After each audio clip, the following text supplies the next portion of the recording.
السلام علیکم ورحمت الله وبرکاتہ. زما محترم و عزتمندو، نن زه تاسو ته یو خاص وظیفه خیم چې پیغمبر پاک صلی الله علیه وسلم خپل صحابي ته ښودلې وه. دا ډیره مؤثره او مجربه وظیفه ده چې پیغمبر علیه الصلاة والسلام خپل صحابي ته ښودلي، نو هغه به مجربه نه وي.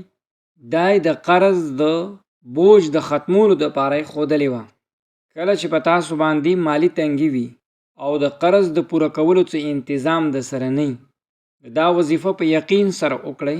د 7 ورځو نه تر 11 ورځو پورې الله جل جلاله په فضل سره د دې اثر بیا وګورئ. خو اهمه خبره ده، دا وظیفه یوازې د قرآن کریم 2 آیاتونو باندې مشتمله ده چې نبی کریم صلی الله علیه وسلم حضرت معاذ رضی الله تعالی عنہ ته ښودلې وه. نبی کریم صلی الله علیه وسلم صحابي حضرت سیدنا معاذ ابن جبل رضی الله تعالی عنه یو ورځې جمعې مانده ته حاضر نو. نبی کریم صلی الله علیه وسلم تپوس وکړو، معاذ جمعې ته ولې نه وې راغلی؟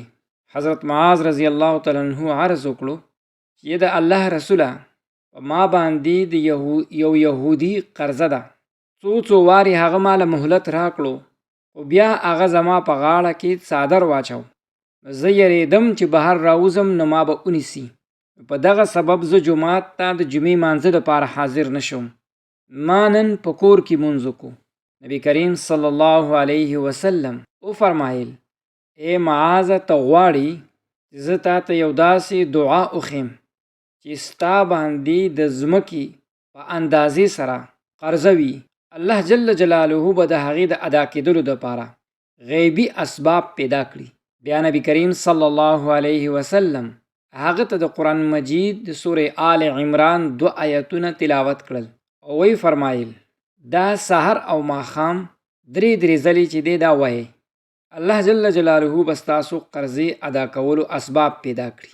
دغه آیاتونه د سورې آل عمران 26 نمبر آیات دی. قل اللهم مالک الملک تؤتی الملک من تشاء وتنزع الملك ممن تشاء وتعز من تشاء وتذل من تشاء بيدك الخير إنك على كل شيء قدير تولج الليل في النهار وتولج النهار في الليل وتخرج الحي من الميت وتخرج الميت من الحي وترزق من تشاء بغير حساب.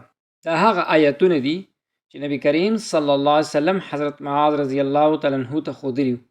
معنی دا ده، ای الله، ته ټول سلطنت و مالکی، چاته چې وغواړي بادشاهي ورکوي او چاته چې وغواړي هغه نه اخلي. ته چې چاته وغواړي عزت ورکوي او چاته چې وغواړي ذلت ورکوي. ټول خیرونه ستا په لاس کې دي او هر شي قدرت لري. شپه او ورځ کې ننوځي او ورځ په شپه کې ننوځي. ژوندی نه مړی پیدا کېږي او د مړي نه ژوندی. چاته چې وغواړي بې حساب رزق ورکوي. دا وظیفه کولو ډیره آسان او اهمه طریقه دا ده، سحر او د ماښام مونځ نه وروستو د سورې آل عمران 26 نمبر آیاتونه 3 ځل چې دا ووایئ. نور څه پکې نه اضافه کوئ او په همیشه سره یې ووایئ او په یقین سره یې ووایئ. په زړه کې دا یقین ولرئ، الله جل جلاله به خامخا ستاسو مدد کوي. امام قرطبي رحمت الله علیه دا روایت نقل کړی دی چې نبی کریم صلی الله علیه وسلم وفرمایل، ای معاذ، دا آیاتونه سحر او ماښام 3 ځلې وایه. که ستا په غاړه د ځمکې عمره قرضه وي، الله به هغه ادا کولو دپاره اسباب پیدا کړي. که تاسو دا وظیفه په یقین سره وکړه 7 نه تر 11 ورځو پورې، نو تاسو به دا تغییرات په خپله محسوس کړئ. ستاسو د زړه نه به ناامیدي لرې شي. ستاسو په زړه کې یو نوی امید به پیدا شي.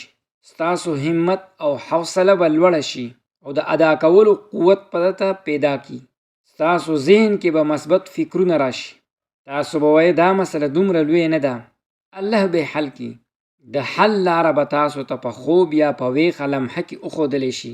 یو فکر به ستاسو ذهن ته راشي، په هغې به عمل وکړئ. او دا یاد وساتئ، څوک چې د قرضې د ادا کولو نیت وکړي، الله جل جلاله ورسره غیبي امداد او مرسته کوي. که تاسو د ادا کولو وس نه لرئ، د قرضې درکوونکي به تاسو ته څه اضافي مهلت درکړي. تاسو ته به داسې اسانه لاره میلو شي چې تاسو به د هغې مخکې ګمان هم نه وي کړی.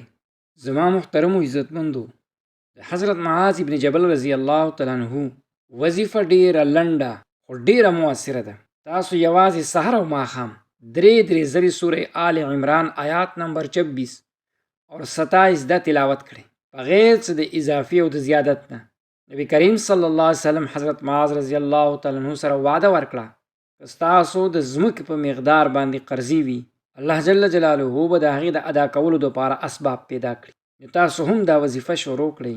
الله جل جلاله په فضل او کرم سره هیڅ کله به مایوسه پاتې نشي او د دغه بوج نه به الله جل جلاله تاسو خلاص کړي.